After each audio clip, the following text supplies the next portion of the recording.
mi nombre es Daniel, tengo 30 años. Hasta hace 3 semanas, mi vida era lo que muchos llamarían estable, incluso envidiable.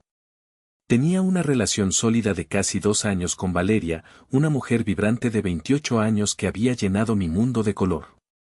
El último año lo habíamos pasado viviendo juntos en mi departamento, transformando un espacio de soltero en un hogar compartido, lleno de risas y planes a futuro. Hablábamos de viajes, de adoptar un perro, de esas pequeñas cosas que construyen una vida.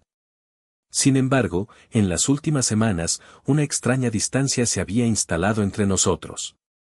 No era algo tangible, sino una sensación, un enfriamiento en sus respuestas, una mirada perdida. Lo atribuye al estrés de su trabajo, a la rutina. Me dije a mí mismo que todas las parejas pasan por fases. Estaba equivocado. La bomba cayó un martes por la noche. Recuerdo el olor a ajo y albahaca en la cocina. Estaba preparando una pasta que a ella le encantaba. El teléfono vibró sobre la encimera. Era un mensaje de Valeria. Mi corazón dio un vuelco, esperando que dijera que venía en camino. En cambio, leí las palabras que congelarían mi mundo: las cosas se sienten complicadas y de verdad necesito algo de espacio para pensar, para aclarar mi mente. Por favor, no me contactes por un tiempo. Yo te avisaré cuando esté lista. Releí el mensaje 5, 10 veces. ¿Espacio? Complicado. Las palabras resonaban en mi cabeza sin encontrar sentido. Se sentía como un golpe bajo, impersonal, ejecutado con la frialdad de un bisturí. Aún así, quise ser el novio comprensivo, el hombre maduro. Con los dedos temblando, respondí: de acuerdo, Valeria, lo entiendo. Tómate todo el tiempo que necesites. El silencio que siguió fue ensordecedor. Los siguientes días fueron una tortura lenta. El departamento se sentía gigantesco y vacío. Cada rincón me recordaba a ella, su taza de café en el escurridor, el libro que leía en la mesita de noche. Me sumergí en el trabajo, buscando una distracción, pero la confusión y el dolor eran una corriente subterránea constante. Y entonces, llegó la noche del viernes. Hundido en el sofá, navegando sin rumbo por Instagram para matar el tiempo y la ansiedad, el destino me dio la respuesta que no sabía que buscaba. Un amigo en común la había etiquetado en una publicación. Mi dedo se congeló sobre la pantalla. Abrí las fotos. Eran una explosión de colores saturados: sol brillante, arena blanca, cócteles con sombrillitas. Y en el centro de todo, Valeria. Radiante, feliz, con una sonrisa que no le había visto en meses. Y estaba abrazada a Ricardo, su ex. Ese ex que, según ella, era un capítulo cerrado y enterrado. La descripción de la foto fue la daga final: viviendo nuestra mejor vida. Escapada a la isla. Reunidos. Una ola de frío glacial recorrió mi cuerpo. La verdad me golpeó con la fuerza de un tren. Su espacio para pensar era una mentira. Era una coartada para irse de vacaciones románticas con otro hombre. Me había puesto en pausa, me había pedido que desapareciera de su vida, para poder explorar una vieja llama sin obstáculos. Me había dejado como un plan B en mi propia casa. En ese instante, el dolor se transformó. Se convirtió en una claridad gélida, afilada y absolutamente lúcida. Si quería espacio, se lo daría. Todo el espacio del mundo. El sábado por la mañana, me levanté sintiendo un propósito que había perdido.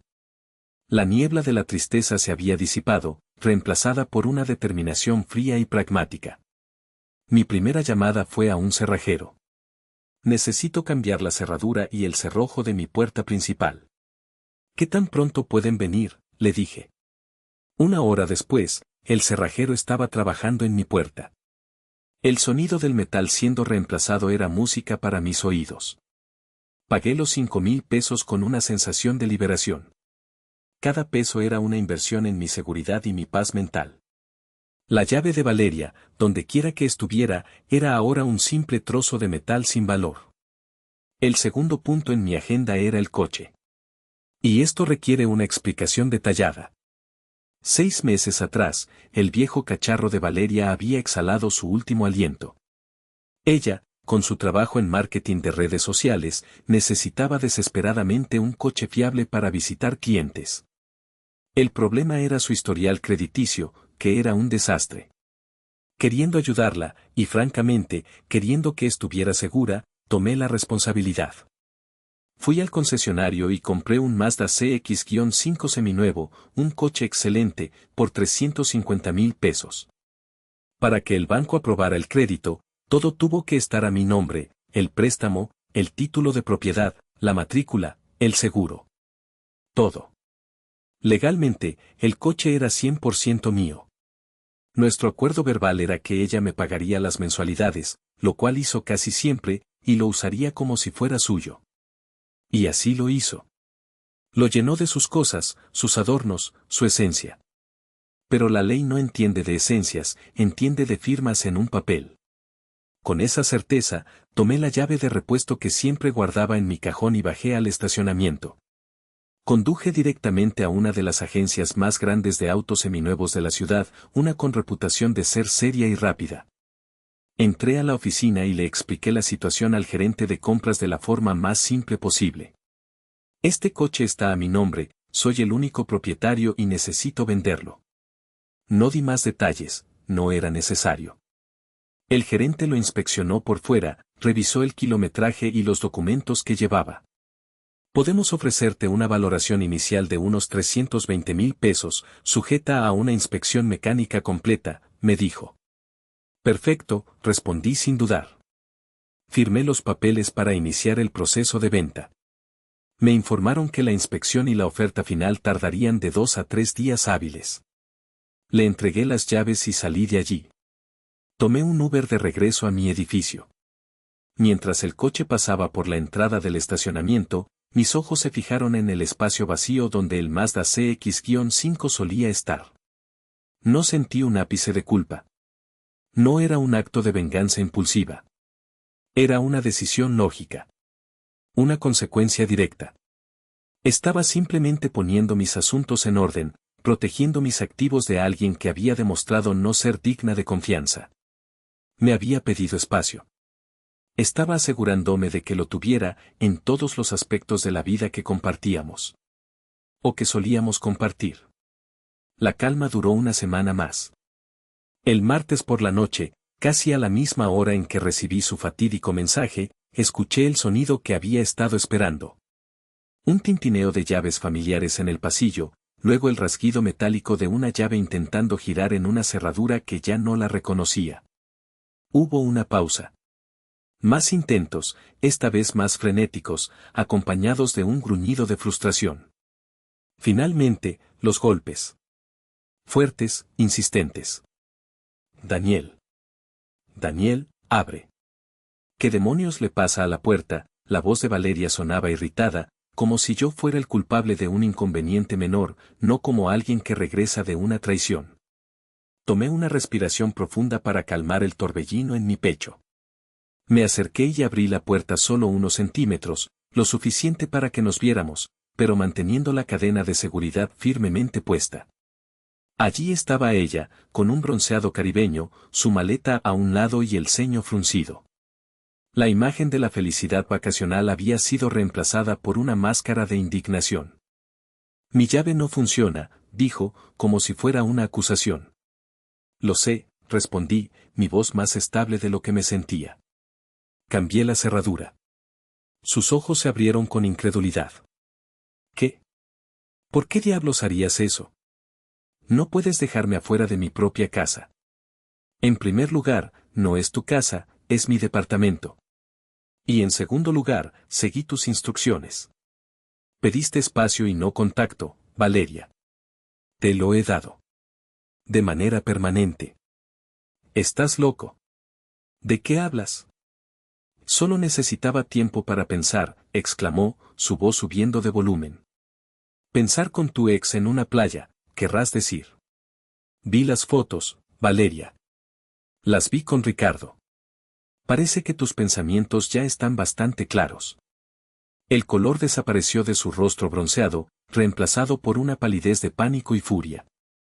Intentó balbucear una excusa. Eso no fue nada. Es solo un amigo. Fue un viaje de amigos, no tienes derecho a...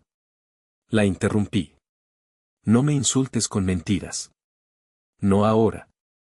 Mi mirada se desvió intencionadamente hacia el pasillo que daba al estacionamiento.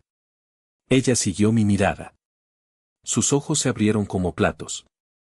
Mi coche, susurró. Luego, gritó. ¿Dónde está mi coche, Daniel? La arrogancia había vuelto con toda su fuerza, la creencia de que, a pesar de todo, sus comodidades debían permanecer intactas. Nunca fue tu coche, dije, cada palabra deliberada y fría.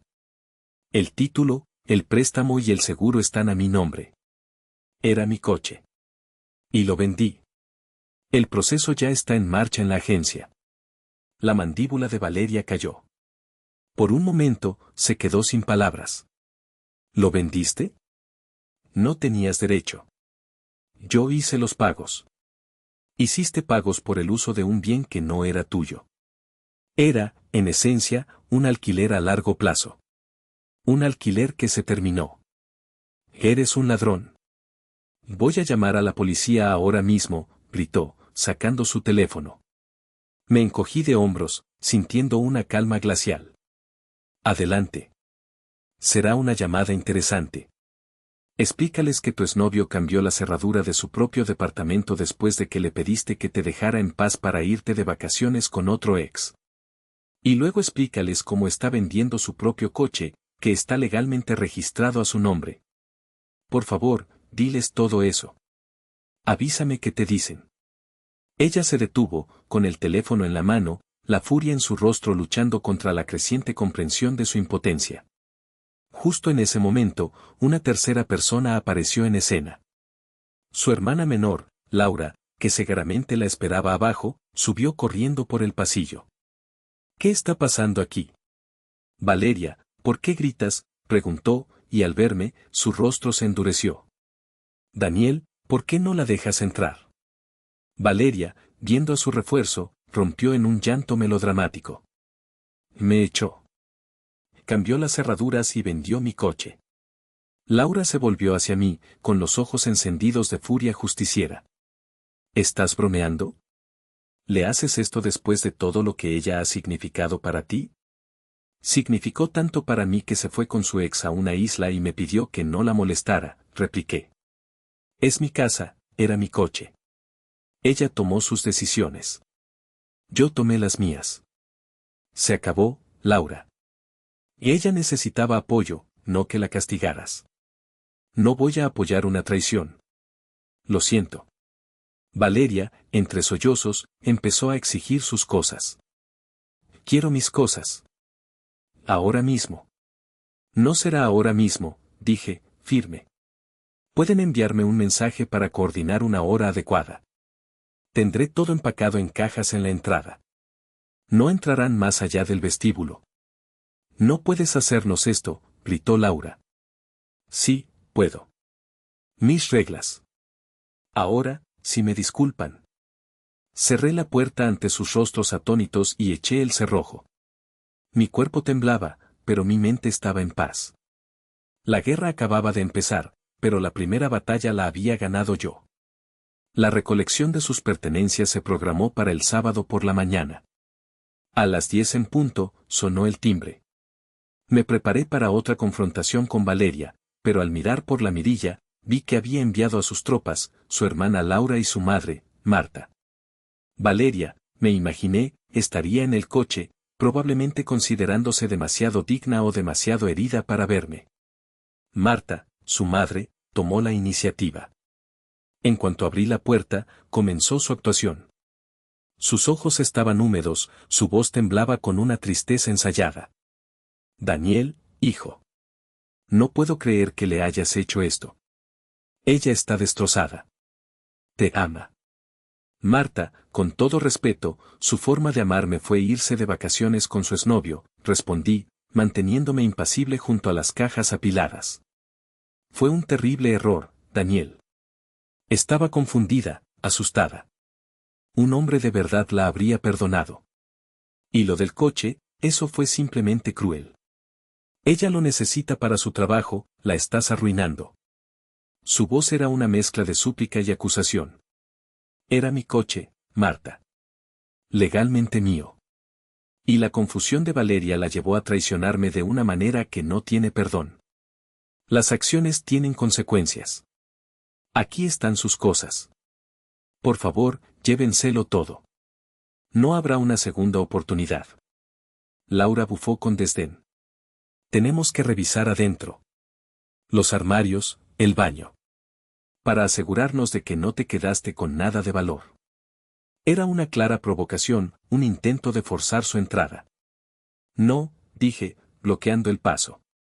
Empaqué todo lo que pude encontrar. Si algo se olvida, es una lástima. No van a volver a poner un pie en mi departamento. Tomen las cajas o déjenlas, la decisión es suya. Viendo mi determinación, y probablemente dándose cuenta de que no ganarían nada con una escena, empezaron a cargar las cajas, murmurando insultos por lo bajo. Durante los 3 viajes que hicieron al coche, Marta mantuvo un monólogo sobre mi falta de corazón, sobre cómo Valeria estaba devastada y sobre cómo yo le debía una compensación económica. Yo solo asentía, repitiendo mi mantra, era mi coche. Ella tomó su decisión. Una vez que se fueron, la ofensiva se volvió digital. Mi teléfono se iluminó con mensajes de Valeria, una extraña mezcla de súplicas desesperadas, cometí el peor error de mi vida, por favor, háblame, y demandas furiosas, me debes cada centavo de ese coche. Te veré en la corte. Leí los primeros, luego bloqueé su número. Y el de Laura. Y el de Marta. Pero la campaña de desprestigio ya estaba en marcha. Empezaron a llamarme amigos en común, la mayoría de su círculo. Oye, ¿es cierto que echaste a Valeria a la calle y le quitaste su coche?, me preguntó uno. Estaban tejiendo una narrativa en la que yo era el villano despiadado y ella la víctima inocente. La parte de las vacaciones con Ricardo, convenientemente, se omitía en su versión. A un par de amigos que consideraba más razonables les conté la historia completa. Algunos me entendieron. Otros no. Decidí que no me importaba. El intento más bajo fue la queja anónima a la administración del edificio, acusándome de ruidos y peleas. Fue un intento cobarde y calculado de causarme problemas con mi arrendador. Afortunadamente, mi buen historial y una explicación tranquila y honesta de la situación fueron suficientes para que el administrador archivara el asunto. Era evidente que no se detendrían ante nada para hacerme la vida imposible. Pero cada uno de sus ataques solo servía para reforzar mi convicción de que había hecho lo correcto. Pasaron unas 2 semanas de relativa calma, aunque la tensión seguía en el aire. Sabía que no se rendirían tan fácilmente. Y no lo hicieron. El golpe final que intentaron dar fue a través del sistema legal. O, al menos, una versión barata de él. Recibí una carta de un despacho de abogados cuyo membrete parecía impreso en casa. La carta, llena de errores de ortografía y una argumentación legal ridícula, exigía que le pagara a Valeria la suma de 200,000 pesos. Citaban contribuciones al vehículo y severo estrés emocional. Me reí. Era un farol desesperado. Le reenvié la carta al abogado que había consultado. Su respuesta fue una obra de arte de la precisión legal. Envió una carta certificada al despacho de Valeria que incluía, primero, copias del título de propiedad, el contrato del préstamo y la póliza del seguro, todos demostrando mi propiedad exclusiva. Segundo, un recordatorio de que las contribuciones de Valeria podían considerarse un pago por el uso y la depreciación, y que si se calculaba una tarifa estándar por kilometraje, ella en realidad me debía dinero a mí. Tercero, una copia de su mensaje de texto original pidiendo espacio y no contacto. Cuarto, capturas de pantalla con fecha y hora de sus publicaciones en Instagram, sonriendo con Ricardo en la playa. Y quinto, una advertencia muy clara, cualquier futura reclamación infundada o acto de acoso, incluyendo contactar a mi arrendador, resultaría en una demanda por honorarios legales y una solicitud de orden de restricción en su contra. Después de eso, el silencio fue absoluto.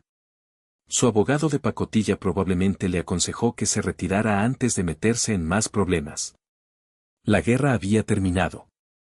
Los meses que siguieron me trajeron noticias fragmentadas de su destino a través de un amigo en común que aún mantenía algo de contacto. La historia fue predecible. Ricardo, el ex por el que lo había arriesgado todo, la abandonó poco después del viaje. Él solo quería la diversión, no el drama ni la responsabilidad a largo plazo. Valeria intentó quedarse con su hermana Laura, pero su actitud de princesa que esperaba que le financiaran la vida causó una fricción insoportable. Finalmente, derrotada y sin dinero, tuvo que tragarse su orgullo y volver a su pueblo natal, a vivir bajo el techo de sus padres. Lo último que supe es que su narrativa no ha cambiado, el mundo es injusto y yo soy el monstruo que le arruinó la vida. La autocrítica nunca fue su fuerte. Para mí, la vida ha mejorado inmensamente. El silencio en mi departamento ya no es doloroso, es pacífico. Se siente mío de nuevo. Pinté las paredes, cambié los muebles que ella había elegido, reclamé cada rincón. Mi victoria no fue ruidosa ni vengativa. Fue el resultado inevitable de dejar que la realidad se impusiera. Ella construyó un castillo de naipes sobre una base de engaño y derecho adquirido, y yo simplemente soplé. Quería espacio, y ahora tiene todo el que podría desear. Dio por sentado mi apoyo, y aprendió lo que cuesta la vida sin él. Y sí, no voy a mentir. Hay una imagen que a veces vuelve a mi mente y me provoca una sonrisa de pura satisfacción. Es la imagen de su rostro, desencajado por la confusión y la furia, al ver ese espacio de estacionamiento vacío. Ese fue el momento exacto en que las consecuencias dejaron de ser una idea abstracta y se convirtieron en una realidad dura y visible. Y ese momento, esa justicia poética, valió cada centavo.